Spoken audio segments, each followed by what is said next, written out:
Hello दोस्तों, स्वागत है आप सबका हमारे यूट्यूब चैनल पे। आज मैं एक ऐसे प्राकृतिक सुरक्षा तंत्र की बात करने वाली हूँ जो हमारे शरीर को कैसे बचाता है, जिससे हम क्या कहते हैं, ब्लड क्लॉटिंग, यानी कि रक्त का थक्का जमना। ये प्रोसेस अगर हमारे बॉडी में नहीं होता तो छोटी विकट क्या होती है, हमारे लिए जानलेवा साबित होती। तो चलिए देखते हैं कि ये हमारे शरीर को कैसे सुरक्षा ब्लड के बहने से बचाता है। ये क्लॉटिंग ऑफ ब्लड यानी कि रक्त का थक्का जमना, ये क्लॉटिंग का जो प्रोसेस होता है जिससे उसे हम कहते हैं कैसगोटिंग प्रोसेस।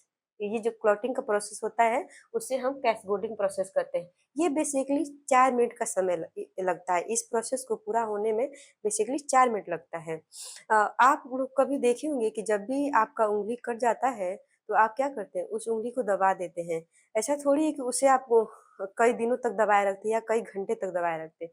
आप उसे कुछ देर दबाए रखते हैं और फिर उसके बाद से वो ऑटोमेटिक ब्लड बहना बंद हो जाता है। बंद हो जाता है। तो इस ब्लड बंद मतलब यानी कि रक्त जमने की जो प्रोसेस होती है वो 4 मिनट में ही पूरा हो जाती है। तो जो जमने का प्रोसेस होता है बेसिकली 4 स्टेप में होता है। तो चलिए इस चारों स्टेप को हम क्रम वाइज देखते हैं कि क्या होता है इस स्टेप में। सबसे पहले इसमें जो पहला एक होता है थ्रोम्बोसाइट यानी कि प्लेटलेट्स। प्लेटलेट्स के बारे में आपको मैं ब्लड में बताई हूँ। जब ये प्लेटलेट जब वायु के संपर्क में आता है तो ये थ्रोम्बोप्लास्टिन बन जाता है। ये प्लेटलेट जब वायु के संपर्क में आता है तो थ्रोम्बोप्लास्टिन बन जाता है। ये थ्रोम्बोप्लास्टिन कैल्शियम के साथ मिलकर प्रोथ्रोम्बिन को एक्टिवेट करता है। ये थ्रोम्बोप्लास्टिन कैल्शियम के साथ मिलकर प्रोथ्रोम्बिन को क्या करता है, एक्टिवेट करता है। तो बन जाता है थ्रोम्बिन। अब फिर तीसरे स्टेप में आता है थ्रोम्बिन क्या करता है, फाइब्रिनोजेन को जोन को एक्टिवेट करता है। जब फाइब्रिनोजेन को एक्टिवेट करता है तो ये फाइब्रिनोजेन फाइब्रिन में बन जाता है। फाइब्रिन फाइब्रिन का स्टेप आता है चौथा। ये फाइब्रिन क्या करता है, एक जालीनुमा स्ट्रक्चर बना देता है जिसमें क्या होता है, जितने भी रुधिराणु होते हैं, डब्ल्यूबीसी, आरबीसी, प्लेटलेट्स या ये वो क्या होता है, आते हैं तो क्या होते हैं, इस जालीनुमा स्ट्रक्चर में क्या होते हैं, ये सब फंस जाते हैं। जब फंस जाते हैं तो वहां पे क्या होता है, ब्लड वहां पे जम जाता है। तो उसी प्रोसेस को कहते हैं रक्त का थक्का होना यानी कि ब्लड क्लॉटिंग। अब आप लोग सुना होंगे कि ब्लड क्लॉटिंग के लिए विटामिन के जरूरी है। तो चलिए इसको आगे देखते हैं। हमने जो आपको 4 स्टेप बताए हैं उस 4 स्टेप का एक समरी निकाल कर लाए हैं। वो समरी में अगर मान लीजिए कि पूछ देता है आपको कहीं भी कि जो ब्लड क्लॉटिंग में जो रुधिराणु मदद करता है वो रुधिराणु कौन है, तो उसका नाम है थ्रोम्बोसाइट यानी कि प्लेटलेट्स। अगर मान लीजिए पूछ दिया कहीं कि कि जो प्रोटीन वो मदद करता है उस प्रोटीन का क्या नाम है, तो वो है फाइब्रिनोजेन और प्रोथ्रोम्बिन।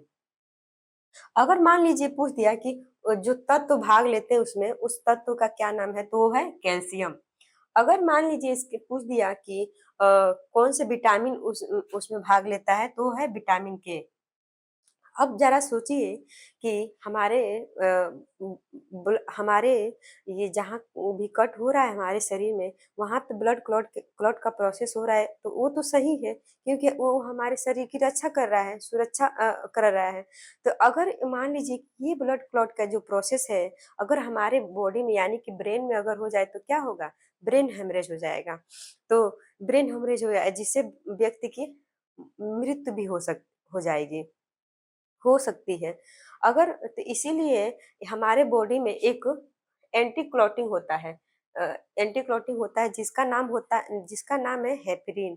ये हेपरिन का काम होता है हमारे बॉडी में अगर कहीं भी क्लॉट बन रहा है तो बॉडी में या मतलब ब्रेन में, हमारे ब्रेन में कहीं भी क्लॉट बन रहा है तो उस क्लॉट को क्या करता है, ये बनने नहीं देता है। क्योंकि हमारे ब्रेन की जो नसें होती हैं वो बहुत ही पतली होती हैं। तो उसमें अगर ब्लड क्लॉट बन गया तो ज़ाहिर-सी बात है वो क्या होगा, ब्रेन हेमरेज तो होगा ही क्योंकि हमारे ब्रेन की नसें जो है बहुत पतली होती हैं। तो उस क्लॉट को रोकने का काम कौन करता है? हेपरिन करता है। अगर ज़रा सोचिए कि अब हेपरिन क्या कर रहा है? ब्लड क्लॉट को रोक रहा है और ये जो है ये जो प्रोसेस है प्लेटलेट्स क्या कर रहे हैं? ये ब्लड क्लॉट को बना रहे हैं, ब्लड क्लॉट को रो कर रहे हैं। अगर सोचिए कि अगर ये रोक रहा है और वो क्या कर रहा है, तो अगर ये प्रोसेस ऐसे होता तो इसीलिए क्या इसीलिए ये जो हेपेरिन है, ये वायु के संपर्क में अगर आ आ जाए, तो क्या होगा इसकी डेड हो जाती है, यानी कि इसकी इस हेपेरिन की मृत्यु हो जाती है। आप अगर अंगुली जब कट रहा है, तो वहाँ पे क्या हो रहा है, कट जा रहा है तो वहाँ पे हवा अंदर पास होने की चांसेस हो जा रही है, जिसकी वजह से क्या हो रहा है, वहाँ की जो हेपेरिन है, क्या हो जाती है, वहाँ की डेड हो जाती है और वहाँ पे ब्लड क्लॉट का जो प्रोसेस होता है, शुरू हो जाता है। और वहाँ पे ब्लड क्लॉट बन जाता है। इसकी वजह इसीलिए ये हेपेरिन जो है वायु के संपर्क में आता है तो इसकी डेड हो जाती है। जैसे कि मान लीजिए अगर अगर वायु के संपर्क में नहीं इसकी डेड होती तो क्या होता? ये क्लॉट होने नहीं देता और वो क्लॉट फिर हो नहीं पाता तो फिर क्या होता? ब्लड जो है बहता रहता। अब आप कभी नोटिस किए होंगे जब डॉक्टर इंजेक्शन लगाते हैं तो क्या करते हैं? उस इंजेक्शन का जितना भी जो एयर होता है उसको निकाल देते हैं क्योंकि अगर वो एयर हमारे बॉडी में इंजेक्ट हो गया तो क्या होगा ब्लड जहाँ भी इंजेक्शन लगेगा वहाँ पे क्या होगा? वहाँ पे एक वहाँ पे मतलब दर्द भी करेगा और वहाँ पे टाइट वहाँ की जो मसल्स होती है क्या होती है टाइट हो जाती है।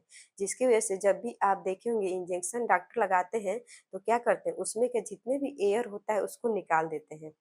अब देखिए ज़रा कभी आप जब हॉस्पिटल में होंगे तो क्या देखते होंगे कि डॉक्टर क्या करते हैं या जो भी नर्स वहाँ पे होते हैं क्या करते हैं, जो भी बॉटल चढ़ाते हैं तो उस बॉटल में थोड़ा-सा जब इतना बचा रहता है तभी उस बॉटल को क्या करते हैं बंद कर देते हैं। क्योंकि जो बॉटल होता है उसमें बहुत सारा एयर होता है, अगर वो एयर हमारे बॉडी में इंजेक्ट हो गया तो क्या होगा? व्यक्ति की मृत्यु भी हो सकती है। इसीलिए क्या करते हैं जब नर्स बॉटल चढ़ाते हैं तो जब उसमें थोड़ा-सा रहता है तो उस बॉटल को रोक देते हैं। अब हम बात करेंगे कि ये जो फाइब्रिनोजेन है, प्रोथ्रोम्बिन है, प्रोटीन और हेपेरिन है, इसका निर्माण कहाँ होता है? तो ये फाइब्रिनोजेन, प्रोथ्रोम्बिन, प्रोटीन का निर्माण हमारे लीवर में होता है और हेपेरिन का भी निर्माण हमारे लीवर में ही होता है। अब जैसा कि है कि ये जो हेपेरिन है, ये क्या होता है? ये ब्लड को जमने नहीं देता है और ये क्या करता है? ये ब्लड को जमाता है और ये एक बीमारी आप लोग सुने होंगे, हीमोफीलिया नामक बीमारी। ये जो बीमारी सबसे पहले महारानी विक्टोरिया को हुआ था। इस बीमारी में क्या होता है, ये जो हेपेरिन है, ये इतना एक्टिव हो जाता है कि ब्लड को रुकने ही नहीं देता है, जिससे क्या होता है, व्यक्ति की मृत्यु हो जाती है। अगर ब्लड मान लीजिए हमारे शरीर का नहीं रुके तो क्या होगा? मृत्यु हो जाएगी। अब आई होप आपको ये वीडियो पसंद आया हो, तो प्लीज़ हमारे चैनल को सब्सक्राइब करें, लाइक करें और वीडियो को अपने दोस्त मित्रों के साथ शेयर करें। तब तक के लिए धन्यवाद।